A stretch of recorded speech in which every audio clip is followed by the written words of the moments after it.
lettre encyclique de Sa Sainteté le Pape Léon XIII sur la liberté humaine. Libertas prestantissimum. À tous nos vénérables frères, les patriarches, primats, archevêques et évêques du monde catholique, en grâce et communion avec le siège apostolique. Vénérables frères, salut et bénédiction apostolique. La liberté, bien excellent de la nature et apanage exclusif des êtres doués d'intelligence ou de raison, confère à l'homme une dignité en vertu de laquelle il est mis entre les mains de son conseil et devient le maître de ses actes. Ce qui, néanmoins, est surtout important dans cette prérogative, c'est la manière dont on l'exerce, car de l'usage de la liberté naissent les plus grands maux comme les plus grands biens. Sans doute, il est au pouvoir de l'homme d'obéir à la raison, de pratiquer le bien moral, de marcher droit à sa fin suprême. Mais il peut aussi suivre toute autre direction et, en poursuivant des fantômes de bien trompeurs, renverser l'ordre légitime et courir à une perte volontaire. Le libérateur du genre humain, Jésus-Christ, est venu restaurer et accroître l'ancienne dignité de notre nature, mais c'est à la volonté même de l'homme qu'il fait surtout sentir son influence, et par sa grâce dont il lui a aménagé les secours, par la félicité éternelle dont il lui a ouvert la perspective dans le ciel, il l'a élevé à un état meilleur. Et, pour un motif semblable, l'Église a toujours bien mérité de ce don excellent de notre nature, et elle ne cessera pas d'en bien mériter, puisque c'est à elle qu'il appartient d'assurer aux bienfaits que nous devons à Jésus-Christ leur propagation dans toute la suite des siècles. Et pourtant, on compte un grand nombre d'hommes qui croient que l'Église est l'adversaire de la liberté humaine. La cause en est dans l'idée défectueuse et comme à rebours que l'on se fait de la liberté, car par cette altération même de sa notion, ou par l'extension exagérée qu'on lui donne, on en vient à l'appliquer à bien des choses dans lesquelles l'homme, à en juger d'après la saine raison, ne saurait être libre. Nous avons parlé ailleurs, et notamment dans l'encyclique Immortale Dei, de ce que l'on nomme les libertés modernes, et, distinguant en elles le bien de ce qui lui est contraire, nous avons en même temps établi que tout ce que ces libertés contiennent de bon, tout cela est aussi ancien que la vérité. Tout cela, l'Église l'a toujours approuvé avec empressement et l'a admis effectivement dans la pratique. Ce qui s'y est ajouté de nouveau apparaît à qui cherche le vrai comme un élément corrompu, produit par le trouble des temps et par l'amour désordonné du changement. Mais, puisque beaucoup s'obstinent à voir dans ces libertés, même en ce qu'elles ont de vicieux, la plus belle gloire de notre époque et le fondement nécessaire des constitutions politiques, comme si sans elles on ne saurait imaginer le parfait gouvernement, il nous a paru nécessaire pour l'intérêt public, en face duquel nous nous mettons, de traiter à part cette question. Ce que nous avons directement en vue, c'est la liberté morale considérée soit dans les individus, soit dans la société. Il est bon cependant de dire tout d'abord quelques mots de la liberté naturelle, laquelle, bien que tout à fait distincte de la liberté morale, est pourtant la source et le principe d'où toute espèce de liberté découle d'elle-même et comme naturellement. Cette liberté, le jugement et le sens commun de tous les hommes, qui certainement est pour nous la voie de la nature, ne la reconnaissent qu'aux êtres qui ont l'usage de l'intelligence ou de la raison, et c'est en elle que consiste manifestement la cause qui nous fait considérer l'homme comme responsable de ses actes. Et il n'en saurait être autrement, car tandis que les animaux n'obéissent qu'au sens et ne sont poussés que par l'instinct naturel à rechercher ce qui leur est utile ou à éviter ce qui leur serait nuisible, l'homme, dans chacune des actions de sa vie, a la raison pour guide. Or la raison, à l'égard des biens de ce monde, nous dit de tous et de chacun qu'ils peuvent indifféremment être ou ne pas être, d'où il suit qu'aucun d'eux ne lui apparaissant comme absolument nécessaire, elle donne à la volonté le pouvoir d'option pour choisir ce qui lui plaît. Mais si l'homme peut juger de la contingence, comme on dit, des biens dont nous avons parlé, c'est qu'il a une âme simple de sa nature, spirituelle et capable de penser. Une âme qui, étant telle, ne tire point son origine des choses corporelles, pas plus qu'elle n'en dépend pour sa conservation, mais qui, créée immédiatement de Dieu et dépassant d'une distance immense la commune condition des corps, a son mode propre et particulier de vie et d'action. D'où il résulte que, comprenant par sa pensée les raisons immuables et nécessaires du vrai et du bien, elle voit que ces biens particuliers ne sont nullement des biens nécessaires. Ainsi, prouver pour l'âme humaine qu'elle est dégagée de tout élément mortel et douée de la faculté de penser, c'est établir en même temps la liberté naturelle sur son solide fondement. Or, cette doctrine de la liberté, comme celle de la simplicité, de la spiritualité et de l'immortalité de l'âme humaine, nul ne la prêche plus haut, ni ne l'affirme avec plus de constance que l'Église catholique. Elle l'a de tout temps enseignée, et elle la défend comme un dogme. Bien plus, devant les attaques des hérétiques et des fauteurs d'opinions nouvelles, c'est l'Église qui a pris la liberté sous son patronage et qui a sauvé de la ruine ce grand bien de l'homme. À cet égard, les monuments de l'histoire témoignent de l'énergie avec laquelle elle a repoussé les efforts des manichéens et autres, et dans des temps plus récents, personne n'ignore avec quel zèle et quelle force, soit au Concile de Trente, soit plus tard contre les sectateurs de Jansénius, elle a combattu pour la liberté de l'homme, ne laissant en aucun temps et en aucun lieu le fatalisme prendre pied. Ainsi, la liberté est, comme nous l'avons dit, le propre de ceux qui ont reçu la raison ou l'intelligence en partage. Et cette liberté, à en examiner la nature, n'est pas autre chose que la faculté de choisir entre les moyens qui conduisent à un but déterminé. En ce sens que celui qui a la faculté de choisir une chose entre plusieurs autres, celui-là est maître de ses actes.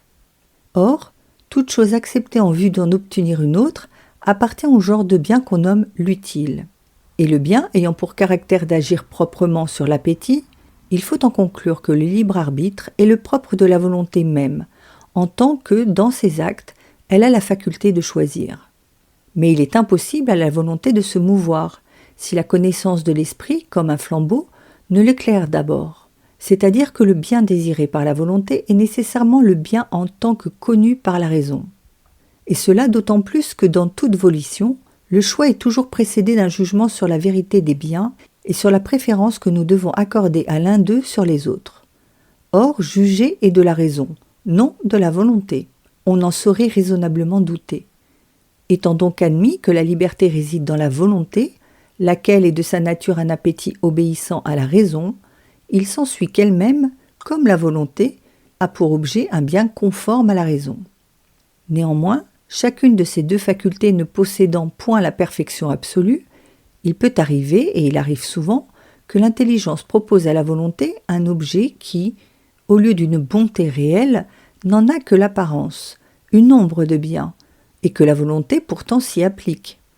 Mais, de même que pouvoir se tromper, et se tromper réellement est un défaut qui accuse l'absence de la perfection intégrale dans l'intelligence,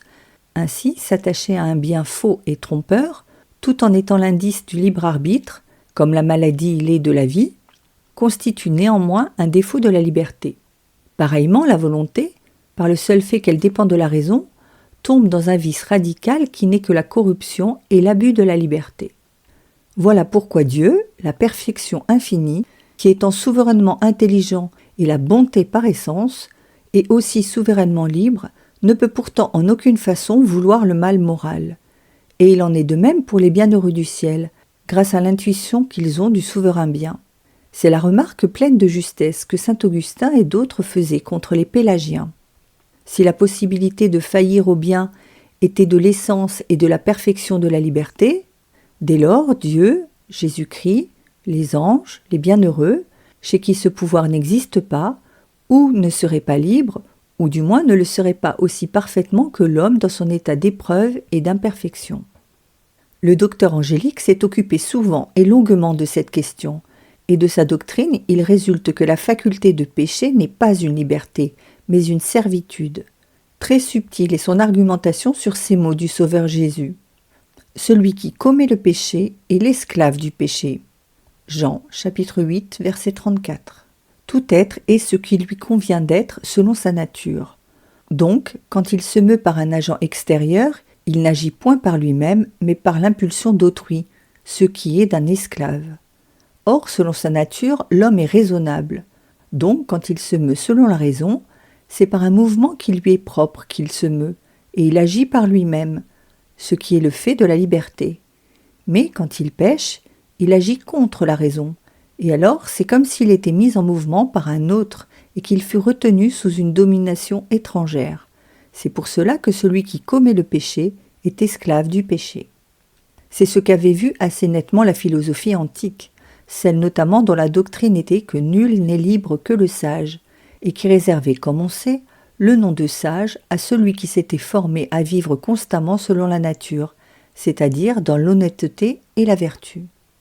La condition de la liberté humaine étant telle, il lui fallait une protection, il lui fallait des aides et des secours capables de diriger tous ses mouvements vers le bien et de les détourner du mal.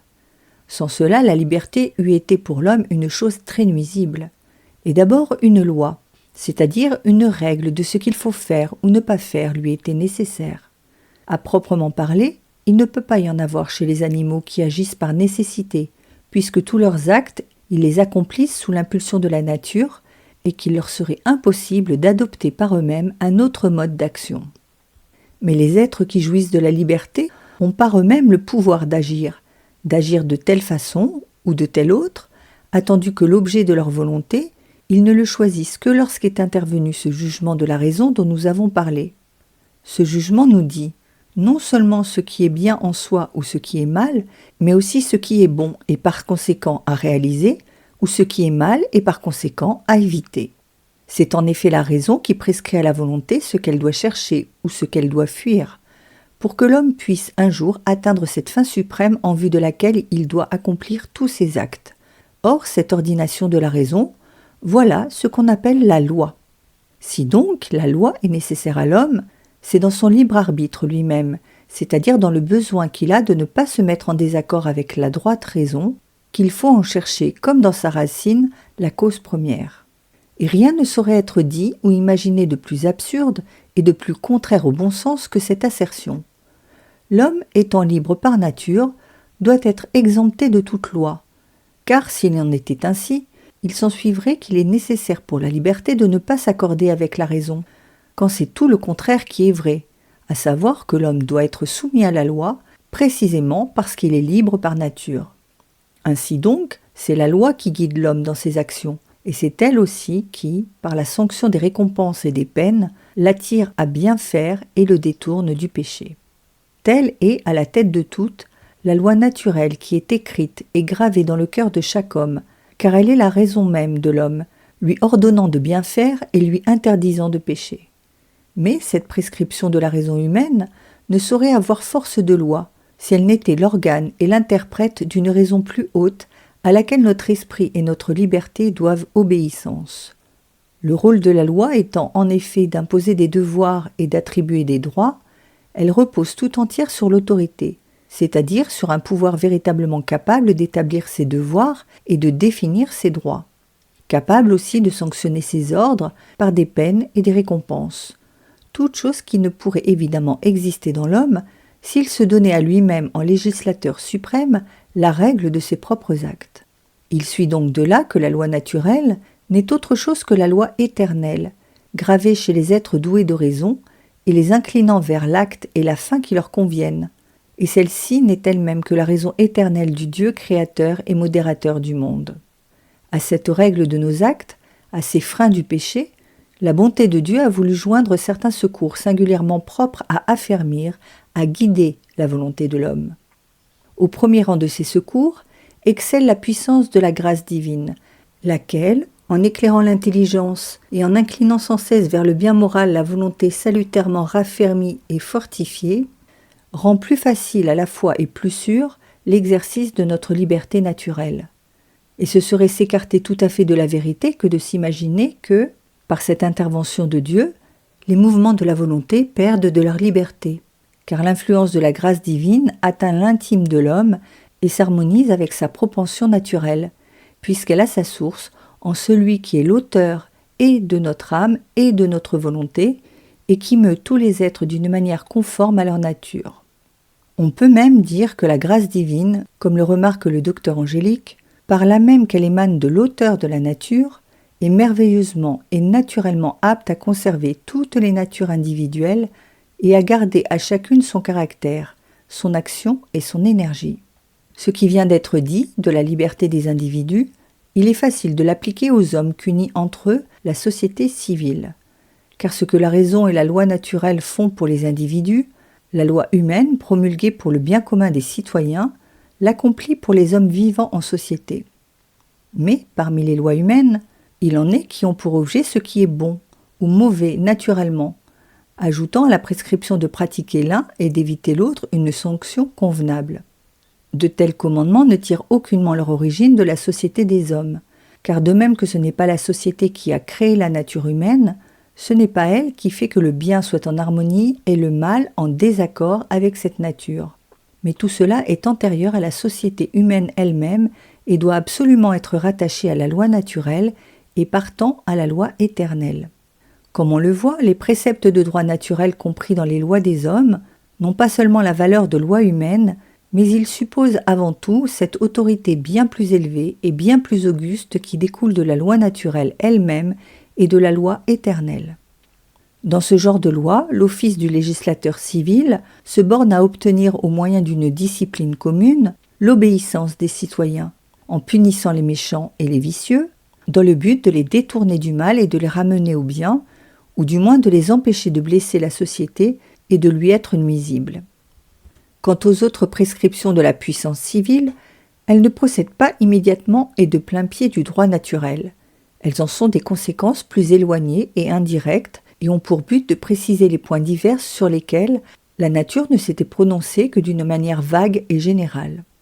Ainsi, la nature ordonne aux citoyens de contribuer par leur travail à la tranquillité et à la prospérité publique. Dans quelle mesure, dans quelles conditions, sur quels objets, c'est ce qu'établit la sagesse des hommes, et non la nature.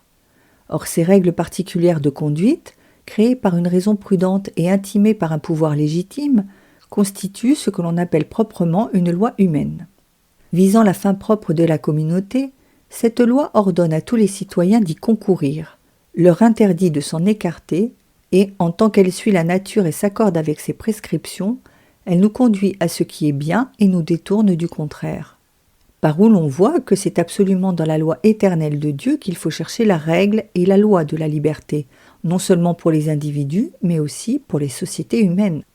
Donc, dans une société d'hommes, la liberté digne de ce nom ne consiste pas à faire tout ce qui nous plaît, ce serait dans l'État une confusion extrême, un trouble qui aboutirait à l'oppression. La liberté consiste en ce que, par le secours des lois civiles, nous puissions plus aisément vivre selon les prescriptions de la loi éternelle. Et pour ceux qui gouvernent, la liberté n'est pas le pouvoir de commander au hasard et suivant leur bon plaisir, ce serait un désordre non moins grave et souverainement pernicieux pour l'État, mais la force des lois humaines consiste en ce qu'on les regarde comme une dérivation de la loi éternelle et qu'il n'ait aucune de leurs prescriptions qui n'y soit contenue, comme dans le principe de tout droit. Saint Augustin dit avec une grande sagesse : « Je pense que vous voyez bien aussi que, dans cette loi temporelle,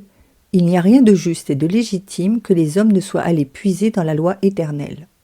Supposons donc une prescription d'un pouvoir quelconque qui serait en désaccord avec les principes de la droite raison et avec les intérêts du bien public. Elle n'aurait aucune force de loi, parce que ce ne serait pas une règle de justice et qu'elle écarterait les hommes du bien pour lequel la société a été formée. Par sa nature, donc, et sous quelque aspect qu'on la considère, soit dans les individus, soit dans les sociétés, et chez les supérieurs non moins que chez les subordonnés, la liberté humaine suppose la nécessité d'obéir à une règle suprême et éternelle. Et cette règle n'est autre que l'autorité de Dieu, nous imposant ses commandements ou ses défenses, autorité souverainement juste qui, loin de détruire ou de diminuer en aucune sorte la liberté des hommes, ne fait que la protéger et la mener à sa perfection, car la vraie perfection de tout être, c'est de poursuivre et d'atteindre sa fin. Or, la fin suprême vers laquelle doit aspirer la liberté humaine, c'est Dieu. Ce sont les préceptes de cette doctrine très vraie et très élevée, connue même par les seules lumières de la raison, que l'Église, instruite par les exemples et la doctrine de son divin auteur, a propagé et affirmé partout, et d'après lesquels elle n'a jamais cessé et de mesurer sa mission et d'informer les nations chrétiennes. En ce qui touche les mœurs, les lois évangéliques non seulement l'emportent de beaucoup sur toute la sagesse païenne, mais elles appellent l'homme et le forment vraiment à une sainteté inconnue des anciens et, en le rapprochant de Dieu, elles le mettent en possession d'une liberté plus parfaite. C'est ainsi qu'a toujours éclaté la merveilleuse puissance de l'Église pour la protection et le maintien de la liberté civile et politique des peuples. Ces bienfaits en ce genre n'ont pas besoin d'être énumérés. Il suffit de rappeler l'esclavage, cette vieille honte des nations païennes, que ses efforts surtout et son heureuse intervention ont fait disparaître. L'équilibre des droits, comme la vraie fraternité entre les hommes, c'est Jésus-Christ qui l'a proclamé le premier. Mais à sa voix a répondu celle de ses apôtres, déclarant qu'il n'y a plus ni juif, ni grec, ni barbare, ni scythe, mais que tous sont frères dans le Christ. Sur ce point, l'ascendant de l'Église est si grand et si reconnu que, partout où elle pose le pied, on en a fait l'expérience, la grossièreté des mœurs ne peut subsister longtemps. À la brutalité succède bientôt la douceur, aux ténèbres de la barbarie, la lumière de la vérité. Et les peuples même cultivés et adoucis par la civilisation, l'Église n'a jamais cessé de leur faire sentir l'influence de ses bienfaits, résistant aux caprices de l'iniquité, détournant l'injustice de la tête des innocents ou des faibles, et s'employant enfin à établir dans les choses publiques des institutions qui puissent, par leur équité, se faire aimer des citoyens ou se faire redouter des étrangers par leur puissance. C'est, en outre, un devoir très réel de respecter le pouvoir et de se soumettre aux lois justes, d'où vient que l'autorité vigilante des lois préserve les citoyens des entreprises criminelles des méchants. Le pouvoir légitime vient de Dieu, et celui qui résiste au pouvoir résiste à l'ordre établi de Dieu. C'est ainsi que l'obéissance acquiert une merveilleuse noblesse, puisqu'elle ne s'incline que devant la plus juste et la plus haute des autorités. Mais, dès que le droit de commander fait défaut, ou que le commandement est contraire à la raison, à la loi éternelle, à l'autorité de Dieu, alors il est légitime de désobéir, nous voulons dire aux hommes, afin d'obéir à Dieu. Ainsi, les voies à la tyrannie se trouvant fermées, le pouvoir ne rapportera pas tout à soi. Ainsi sont sauvegardés les droits de chaque citoyen, ceux de la société domestique, ceux de tous les membres de la nation. Et tous, enfin, participent à la vraie liberté, celle qui consiste, comme nous l'avons démontré, en ce que chacun puisse vivre selon les lois et selon la droite raison. Que si, dans les discussions qui ont cours sur la liberté, on entendait cette liberté légitime et honnête, telle que la raison et notre parole viennent de la décrire, nul n'oserait plus poursuivre l'Église de ce reproche qu'on lui jette avec une souveraine injustice, à savoir qu'elle est l'ennemi de la liberté des individus et de la liberté des États. Mais il en a un grand nombre qui, à l'exemple de Lucifer, de qui est ce mot criminel, je ne servirai pas, entendent par le nom de liberté ce qui n'est qu'une pure et absurde licence. Tels sont ceux qui appartiennent à cette école si répandue et si puissante, et qui, empruntant leur nom au mot de liberté, veulent être appelés libéraux. Et, en effet, ce que sont les partisans du naturalisme et du rationalisme en philosophie, les fauteurs du libéralisme le sont dans l'ordre moral et civil, puisqu'ils introduisent dans les mœurs et la pratique de la vie les principes posés par les partisans du naturalisme. Or, le principe de tout rationalisme, c'est la domination souveraine de la raison humaine, qui, refusant l'obéissance due à la raison divine et éternelle, et prétendant ne relever que d'elle-même, ne se reconnaît qu'elle seule pour principe suprême, source et juge de la vérité. Telle est la prétention des sectateurs du libéralisme dont nous avons parlé. Selon eux, il n'y a dans la pratique de la vie aucune puissance divine à laquelle on soit tenu d'obéir, mais chacun est à soi-même sa propre loi. De là procède cette morale que l'on appelle indépendante, et qui, sous l'apparence de la liberté, détournant la volonté de l'observation des divins préceptes, conduit l'homme à une licence illimitée. Ce qui en résulte finalement, surtout dans les sociétés humaines, il est facile de le voir, car une fois cette conviction fixée dans l'esprit que personne n'a d'autorité sur l'homme, la conséquence est que la cause efficiente de la communauté civile et de la société doit être cherchée non pas dans un principe extérieur ou supérieur à l'homme, mais dans la libre volonté de chacun, et que la puissance publique émane de la multitude comme de sa source première. En outre, ce que la raison individuelle est pour l'individu, à savoir la seule loi qui règle la vie privée, la raison collective doit l'être pour la collectivité dans l'ordre des affaires publiques. De là, la puissance appartenant au nombre et les majorités créant seules le droit et le devoir. Mais l'opposition de tout cela avec la raison ressort assez de ce qui a été dit. En effet, vouloir qu'il n'y ait aucun lien entre l'homme ou la société civile et Dieu créateur, et par conséquent suprême législateur de toutes choses, répugne absolument à la nature, et non seulement à la nature de l'homme, mais à celle de tout être créé, car tout effet est nécessairement uni par quelque lien à la cause d'où il procède, et il convient à toute nature, et il appartient à la perfection de chacune qu'elle reste au lieu et au rang que lui assigne l'ordre naturel, c'est-à-dire que l'être inférieur se soumette et obéisse à celui qui lui est supérieur. Mais de plus, une pareille doctrine apporte le plus grand dommage tant à l'individu qu'à la société. Et, en réalité, si l'on fait dépendre du jugement de la seule et unique raison humaine le bien et le mal, on supprime la différence propre entre le bien et le mal. Le honteux et l'honnête ne diffèrent plus en réalité, mais seulement dans l'opinion et le jugement de chacun. Ce qui plaît sera permis. Dès que l'on admet une semblable doctrine morale, qui ne suffit pas à réprimer ou apaiser les mouvements désordonnés de l'âme, on ouvre l'accès à toutes les corruptions de la vie. Dans les affaires publiques, le pouvoir de commander se sépare du principe vrai et naturel auquel il emprunte toute sa puissance pour procurer le bien commun. La loi qui détermine ce qu'il faut faire et éviter est abandonnée aux caprices de la multitude plus nombreuse, ce qui est préparer la voie à la domination tyrannique. Dès que l'on répudie le pouvoir de Dieu sur l'homme et sur la société humaine, il est naturel que la société n'ait plus de religion, et tout ce qui touche à la religion devient dès lors l'objet de la plus complète indifférence. Armée pareillement de l'idée de sa souveraineté, la multitude se laissera facilement aller à la sédition et au trouble, et le frein du devoir et de la conscience n'existant plus, il ne reste plus rien que la force qui est bien faible à elle seule pour contenir les passions populaires. Nous en avons la preuve dans ces luttes presque quotidiennes engagées contre les socialistes et autres sectes séditieuses qui travaillent depuis si longtemps à bouleverser l'État jusque dans ses fondements. Qu'on juge donc et qu'on prononce, pour peu qu'on ait le juste sens des choses, si de telles doctrines profitent à la liberté vraie et digne de l'homme,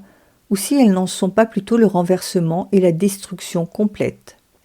Sans doute, de telles opinions effraient par leur énormité même,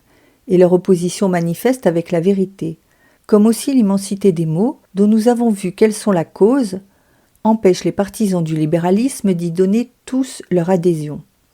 Contraints même par la force de la vérité, nombre d'entre eux n'hésitent pas à reconnaître, ils professent même spontanément, qu'en s'abandonnant à de tels excès, au mépris de la vérité et de la justice, la liberté se vicie et dégénère ouvertement en licence.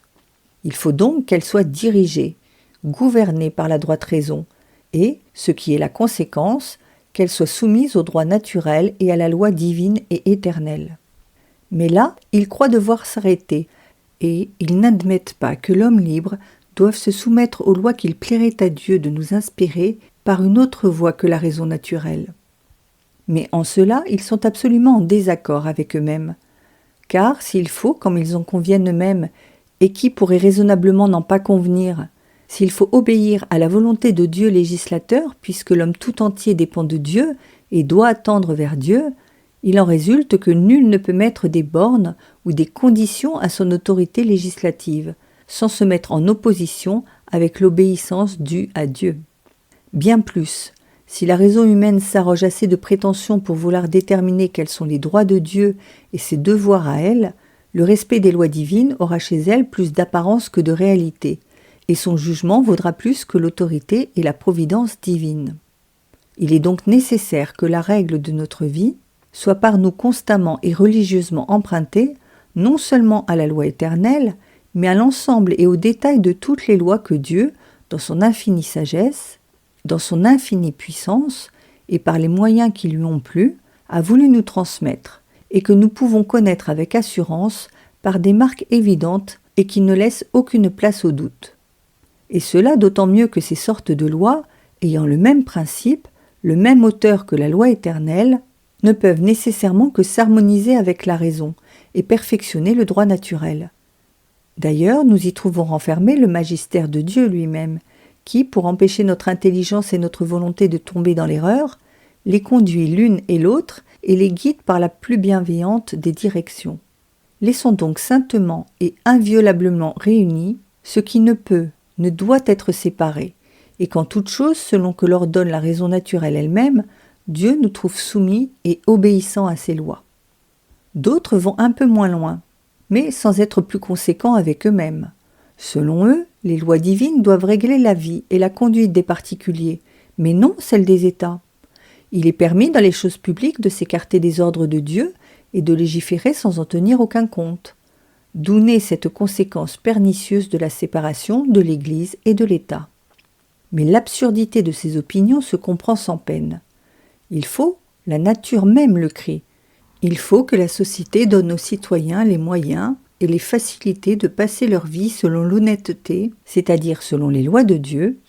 puisque Dieu est le principe de toute honnêteté et de toute justice. Il répugnerait donc absolument que l'État puisse se désintéresser de ces mêmes lois ou même aller contre elles en quoi que ce soit. De plus, ceux qui gouvernent les peuples doivent certainement à la chose publique de lui procurer, par la sagesse de leurs lois, non seulement les avantages et les biens du dehors, mais aussi et surtout les biens de l'âme. Or, pour accroître ces biens, on ne saurait rien imaginer de plus efficace que ces lois dont Dieu est l'auteur, et c'est pour cela que ceux qui veulent, dans le gouvernement des États, ne tenir aucun compte des lois divines, détournent vraiment la puissance politique de son institution et de l'ordre prescrit par la nature. Mais une remarque plus importante, et que nous avons nous-mêmes rappelée plus d'une fois ailleurs, c'est que le pouvoir civil et le pouvoir sacré, bien que n'ayant pas le même but et ne marchant pas par les mêmes chemins, doivent pourtant, dans l'accomplissement de leurs fonctions, se rencontrer quelquefois l'un et l'autre. Tous deux, en effet, exercent plus d'une fois leur autorité sur les mêmes objets, quoique à des points de vue différents. Le conflit, dans cette occurrence, serait absurde et répugnerait ouvertement à l'infinie sagesse des conseils divins. Il faut donc nécessairement qu'il y ait un moyen, un procédé pour faire disparaître les causes de contestation et de lutte et établir l'accord dans la pratique. Et cet accord, ce n'est pas sans raison qu'on l'a comparé à l'union qui existe entre l'âme et le corps, et cela au plus grand avantage des deux conjoints, car la séparation est particulièrement funeste au corps puisqu'elle le prive de la vie. Mais, pour mieux mettre en lumière ces vérités, il est bon que nous considérions séparément les diverses sortes de libertés que l'on donne comme des conquêtes de notre époque. Et d'abord, à propos des individus, examinons cette liberté si contraire à la vertu de religion, la liberté des cultes, comme on l'appelle, liberté qui repose sur ce principe qu'il est loisible à chacun de professer telle religion qui lui plaît, ou même de n'en professer aucune. Mais, tout au contraire, c'est bien là sans nul doute, parmi tous les devoirs de l'homme, le plus grand et le plus saint, celui qui ordonne à l'homme de rendre à Dieu un culte de piété et de religion. Et ce devoir n'est qu'une conséquence de ce fait que nous sommes perpétuellement sous la dépendance de Dieu, gouvernés par la volonté et la providence de Dieu, et que, sortis de lui, nous devons retourner à lui. Il faut ajouter qu'aucune vertu digne de ce nom ne peut exister sans la religion, car la vertu morale est celle dont les actes ont pour objet tout ce qui nous conduit à Dieu, considéré comme notre suprême et souverain bien. Et c'est pour cela que la religion, qui accomplit les actes ayant pour fin directe et immédiate l'honneur divin, saint Thomas, est la reine à la fois et la règle de toutes les vertus. Et si l'on demande parmi toutes ces religions opposées qui ont cours laquelle il faut suivre à l'exclusion des autres, la raison et la nature s'unissent pour nous répondre, celle que Dieu a prescrite et qu'il est aisé de distinguer grâce à certains signes extérieurs par lesquels la divine providence a voulu la rendre reconnaissable, car, dans une chose de cette importance, l'erreur entraînerait des conséquences trop désastreuses. C'est pourquoi, offrir à l'homme la liberté dont nous parlons, c'est lui donner le pouvoir de dénaturer impunément le plus saint des devoirs, de le déserter, abandonnant le bien immuable pour se tourner vers le mal, ce qui, nous l'avons dit, n'est plus la liberté, mais une dépravation de la liberté et une servitude de l'âme sans l'abjection du péché. Envisagée au point de vue social, cette même liberté veut que l'État ne rende aucun culte à Dieu, ou n'autorise aucun culte public, que nulle religion ne soit préférée à l'autre, que toutes soient considérées comme ayant les mêmes droits, sans même avoir égard au peuple, lors même que ce peuple fait profession de catholicisme. Mais pour qu'il en fût ainsi, il faudrait que vraiment la communauté civile n'eût aucun devoir envers Dieu, ou qu'en ayant, elle pût impunément s'en affranchir, ce qui est également et manifestement faux. On ne saurait mettre en doute, en effet, que la réunion des hommes en société ne soit l'œuvre de la volonté de Dieu, et cela qu'on la considère dans ses membres, dans sa forme qui est l'autorité, dans sa cause ou dans le nombre et l'importance des avantages qu'elle procure à l'homme. C'est Dieu qui a fait l'homme pour la société et qui l'a uni à ses semblables, afin que les besoins de sa nature, auxquels ses efforts solitaires ne pourraient donner satisfaction, puissent la trouver dans l'association. C'est pourquoi la société civile, en tant que société, doit nécessairement reconnaître Dieu comme son principe et son auteur, et par conséquent rendre à sa puissance et à son autorité l'hommage de son culte. Non de par la justice, non de par la raison, l'État ne peut être athée, ou ce qui reviendrait à l'athéisme, être animé à l'égard de toutes les religions, comme on dit, des mêmes dispositions, et leur accorder indistinctement les mêmes droits. Puisqu'il est donc nécessaire de professer une religion dans la société, il faut professer celle qui est la seule vraie et que l'on reconnaît sans peine, au moins dans les pays catholiques, au signe de vérité dont elle porte en elle l'éclatant caractère. Cette religion, les chefs de l'État doivent donc la conserver et la protéger, s'ils veulent, comme ils en ont l'obligation, pourvoir prudemment et utilement aux intérêts de la communauté. Car la puissance publique a été établie pour l'utilité de ceux qui sont gouvernés, et quoiqu'elle n'ait pour fin prochaine que de conduire les citoyens à la prospérité de cette vie terrestre, c'est pourtant un devoir pour elle de ne point diminuer, mais d'accroître au contraire, pour l'homme, la faculté d'atteindre à ce bien suprême et souverain dans lequel consiste l'éternelle félicité des hommes, ce qui devient impossible sans la religion. Mais nous avons dit ailleurs tout cela plus en détail.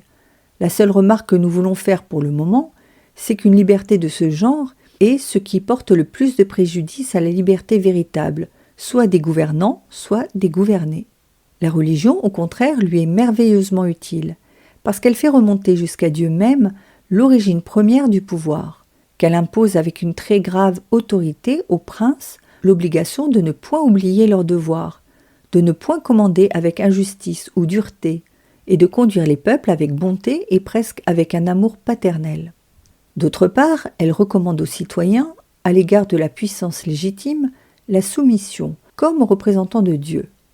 Elle les unit au chef de l'État par les liens non seulement de l'obéissance, mais du respect et de l'amour, leur interdisant la révolte et toutes les entreprises qui peuvent troubler l'ordre et la tranquillité de l'État,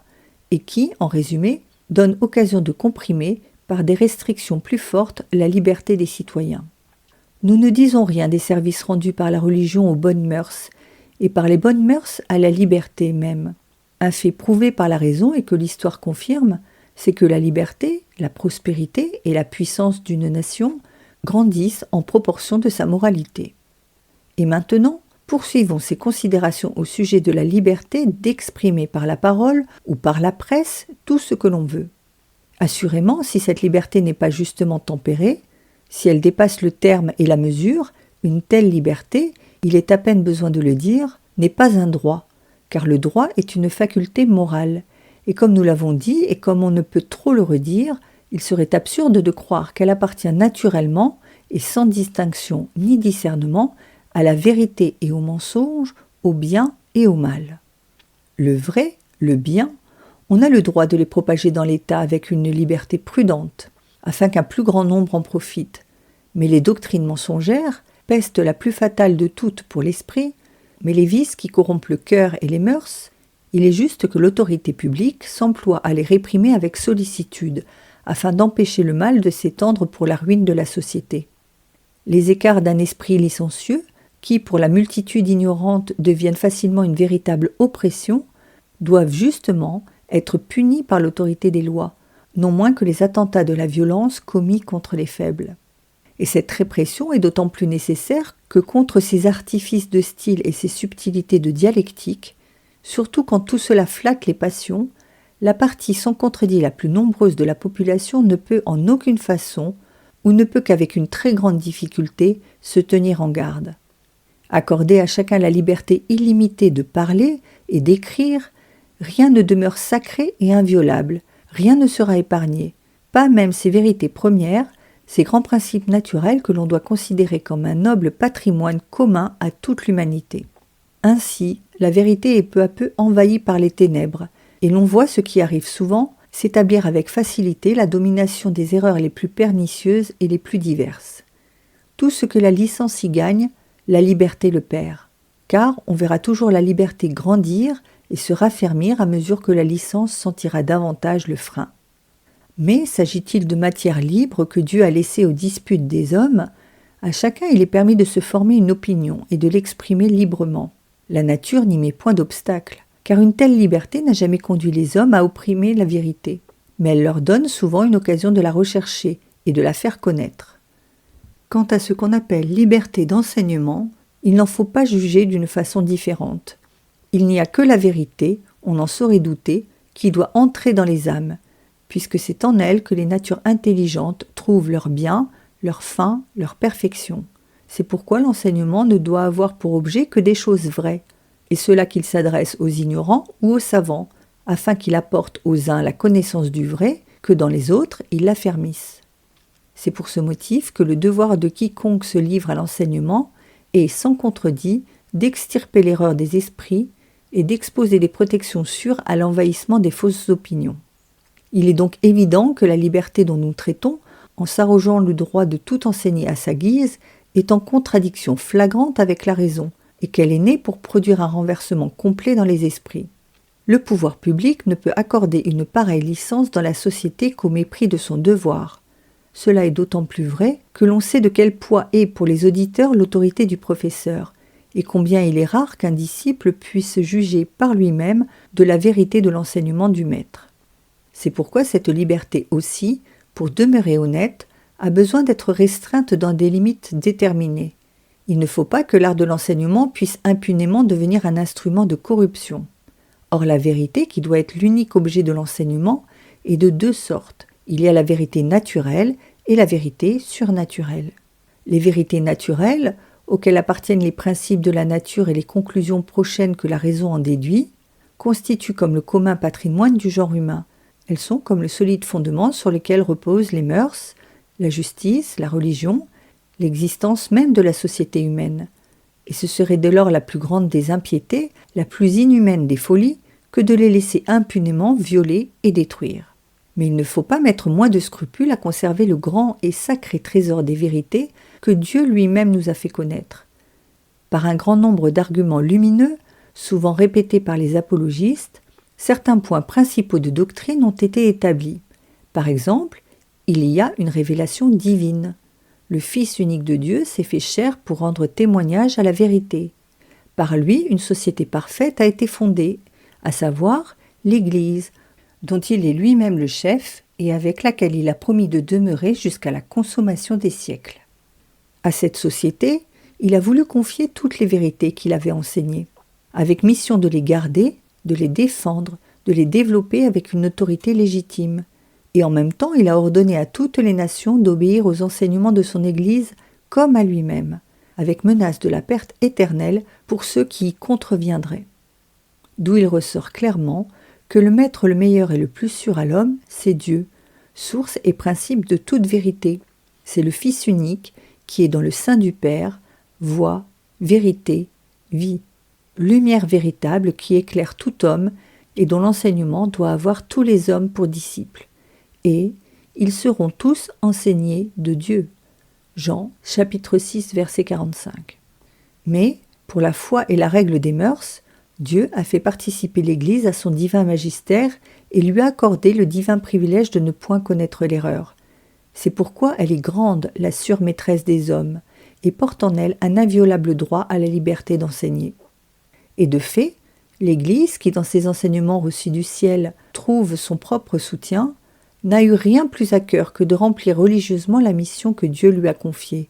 et sans se laisser intimider par les difficultés qui l'environnent de toutes parts, elle n'a cessé en aucun temps de combattre pour la liberté de son magistère. C'est par ce moyen que le monde entier, délivré de la misère de ses superstitions, a trouvé dans la sagesse chrétienne son renouvellement. Mais s'il est vrai, comme la raison elle-même le dit clairement, qu'entre les vérités divinement révélées et les vérités naturelles, il ne peut y avoir de réelle opposition, de sorte que toute doctrine contredisant celle-là soit nécessairement fausse, il s'ensuit que le divin magistère de l'Église, loin de faire obstacle à l'amour du savoir et à l'avancement des sciences, ou de retarder en aucune manière le progrès de la civilisation, est au contraire pour ces choses une très grande lumière et une surprotection. Et par la même raison,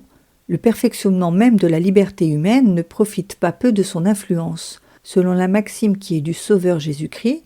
que l'homme devient libre par la vérité. Vous connaîtrez la vérité, et la vérité vous rendra libre.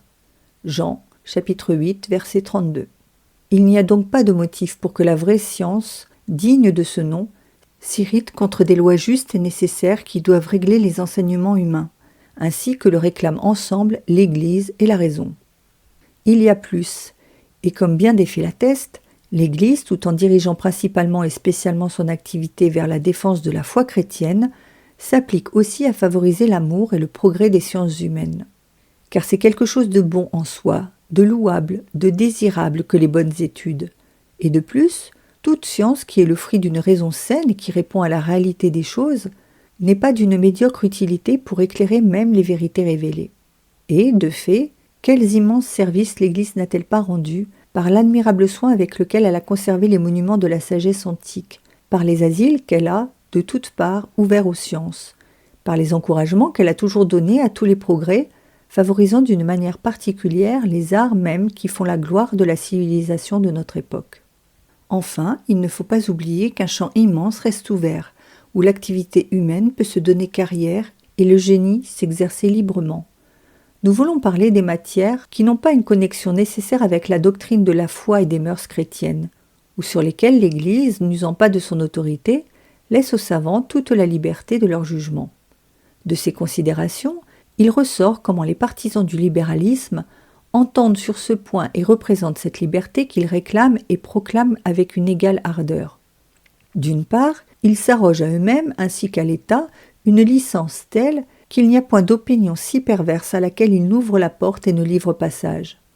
De l'autre, ils suscitent à l'Église obstacle sur obstacle, confinant sa liberté dans les limites les plus étroites qu'ils peuvent, alors cependant que, de cet enseignement de l'Église, aucun inconvénient n'est à redouter, et que, au contraire, on doit en attendre les plus grands avantages. Une autre liberté que l'on proclame aussi bien haut est celle qu'on nomme liberté de conscience. Que si l'on entend par là que chacun peut indifféremment, à son gré, rendre ou ne pas rendre un culte à Dieu, les arguments qui ont été donnés plus haut suffisent à le réfuter. Mais on peut l'entendre aussi en ce sens que l'homme a dans l'État le droit de suivre, d'après la conscience de son devoir, la volonté de Dieu et d'accomplir ses préceptes sans que rien puisse l'en empêcher. Cette liberté, la vraie liberté, la liberté digne des enfants de Dieu, qui protège si glorieusement la dignité de la personne humaine, est au-dessus de toute violence et de toute oppression. Elle a toujours été l'objet des vœux de l'Église et de sa particulière affection. C'est cette liberté que les apôtres ont revendiquée avec tant de constance, que les apologistes ont défendue dans leurs écrits, qu'une foule innombrable de martyrs ont consacré de leur sang. Et ils ont eu raison, car la grande et très juste puissance de Dieu sur les hommes, et d'autre part le grand et le suprême devoir des hommes envers Dieu, trouvent l'un et l'autre dans cette liberté chrétienne un éclatant témoignage. Elle n'a rien de commun avec des dispositions factieuses et révoltées,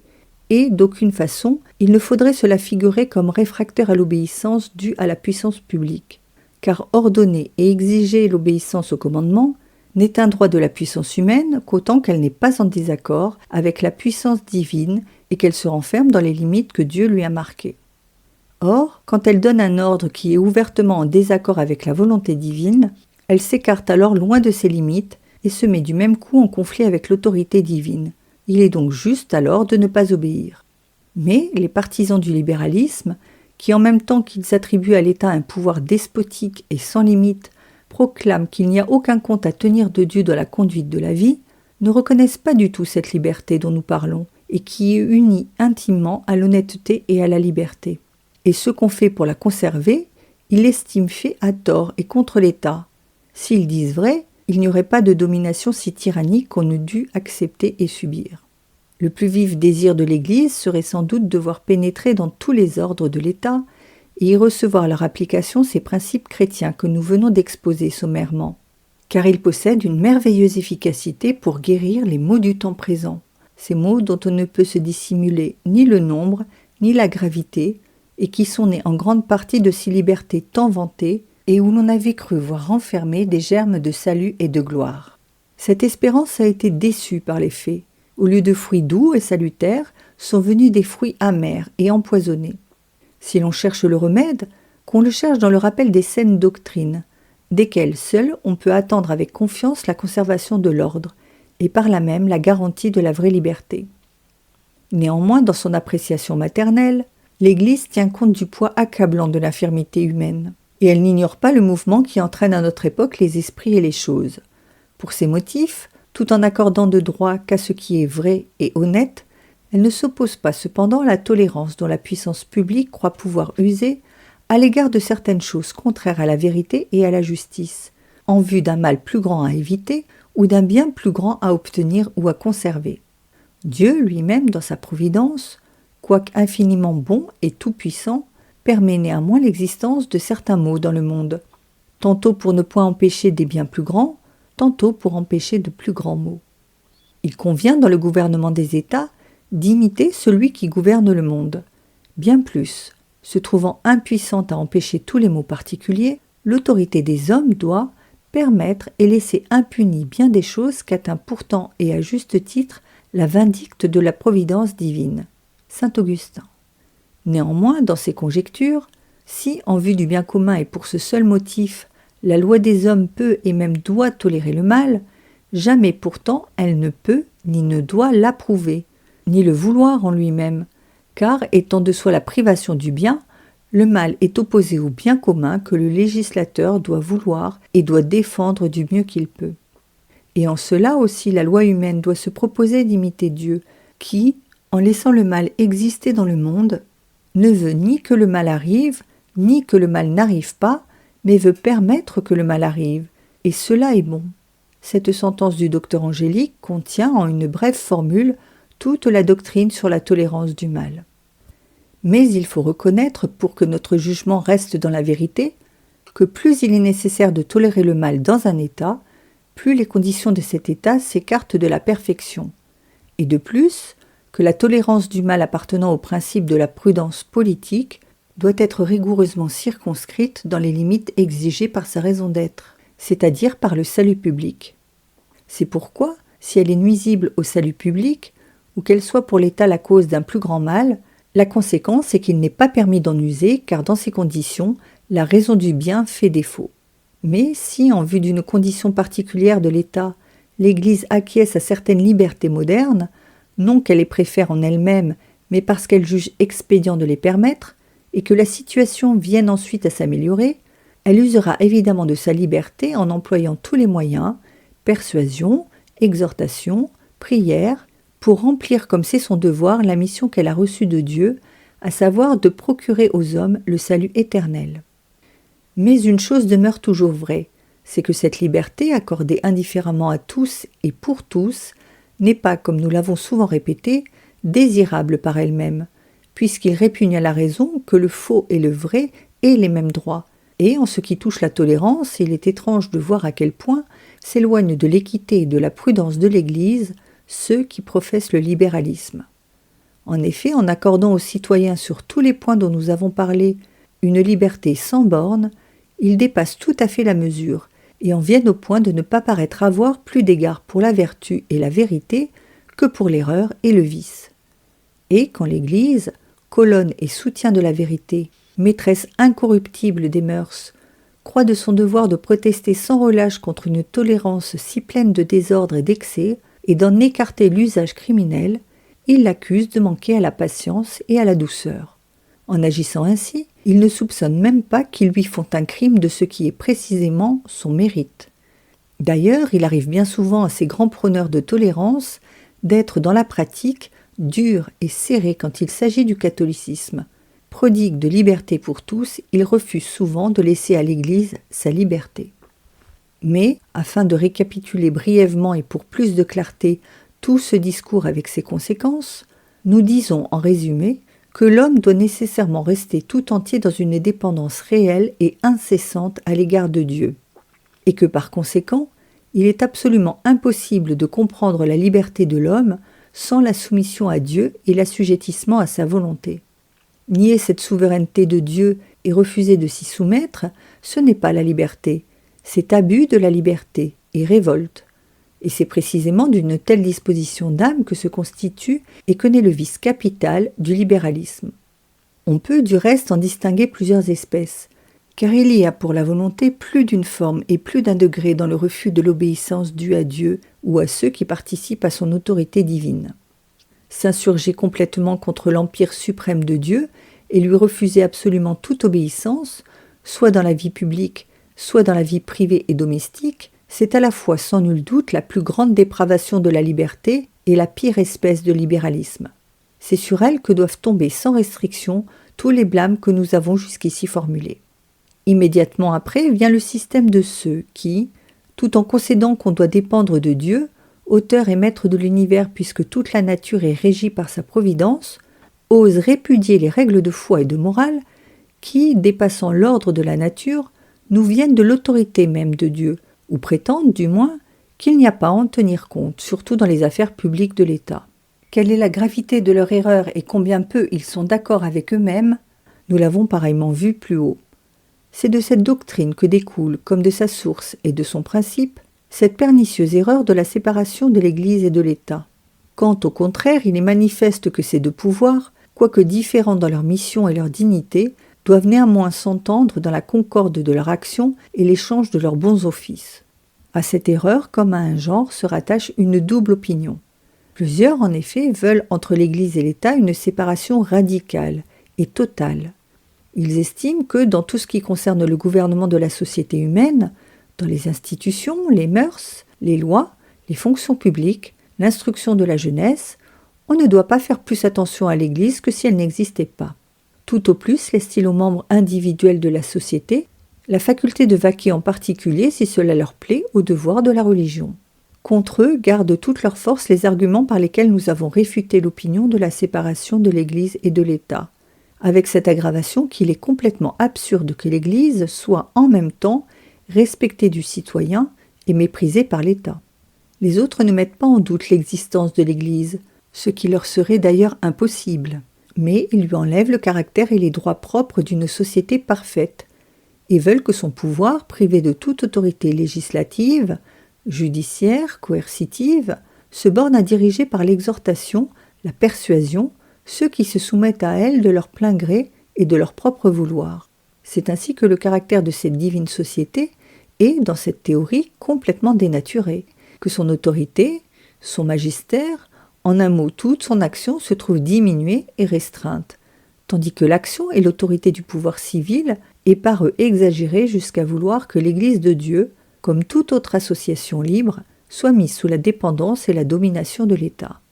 Pour les convaincre d'erreur, les apologistes ont employé de puissants arguments que nous n'avons pas négligés nous-mêmes, particulièrement dans notre encyclique Immortale Dei, et il en ressort que par la volonté de Dieu, l'Église possède toutes les qualités et tous les droits qui caractérisent une société légitime supérieure et de tout point parfaite. Beaucoup, enfin, n'approuvent pas cette séparation de l'Église et de l'État, mais ils estiment qu'il faut amener l'Église à céder aux circonstances, obtenir qu'elle se prête et s'accommode à ce que réclame la prudence du jour dans le gouvernement des sociétés. Opinion honnête, si l'on entend d'une certaine manière équitable d'agir, qui soit conforme à la vérité et à la justice, à savoir que l'Église, en vue d'un grand bien à espérer, se montre indulgente et concède aux circonstances de temps ce qu'elle peut concéder sans violer la sainteté de sa mission. Mais il en va tout autrement des pratiques et des doctrines que l'affaiblissement des mœurs et les erreurs courantes ont introduites contre le droit. Aucune époque ne peut se passer de religion, de vérité, de justice, grande et sainte chose que Dieu a mise sous la garde de l'Église, à qui il serait dès lors étrange de demander la dissimulation à l'égard de ce qui est faux ou injuste, ou la connivence avec ce qui peut nuire à la religion. De ces considérations, il résulte donc qu'il n'est aucunement permis de demander, de défendre ou d'accorder sans discernement la liberté de la pensée, de la presse, de l'enseignement, des religions, comme autant de droits que la nature a conférés à l'homme. Si vraiment la nature les avait conférés, on aurait le droit de se soustraire à la souveraineté de Dieu, et nulle loi ne pourrait modérer la liberté humaine. Il suit pareillement que ces diverses sortes de libertés peuvent, pour de justes causes, être tolérées, pourvu qu'un juste tempérament les empêche de dégénérer jusqu'à la licence et au désordre. Là, enfin, où les usages ont mis ces libertés en vigueur, Les citoyens doivent s'en servir pour faire le bien et avoir à leur égard les sentiments qu'en a l'Église. Car une liberté ne doit être réputée légitime qu'en tant qu'elle accroît notre faculté pour le bien. Hors de là, jamais. Quand on est sous le coup ou sous la menace d'une domination qui tient la société sous la pression d'une violence injuste, ou prive l'Église de sa liberté légitime, il est permis de chercher une autre organisation politique, sous laquelle il soit possible d'agir avec liberté. Alors, en effet, ce que l'on revendique, ce n'est pas cette liberté sans mesure et sans règle, mais c'est un certain allègement en vue du salut de tous. Et ce que l'on cherche uniquement, c'est d'arriver à ce que là où toute licence est donnée au mal, le pouvoir de faire le bien ne soit pas entravé. En outre, préférer pour l'État une constitution tempérée par l'élément démocratique n'est pas en soi contre le devoir, à condition toutefois qu'on respecte la doctrine catholique sur l'origine et l'exercice du pouvoir public.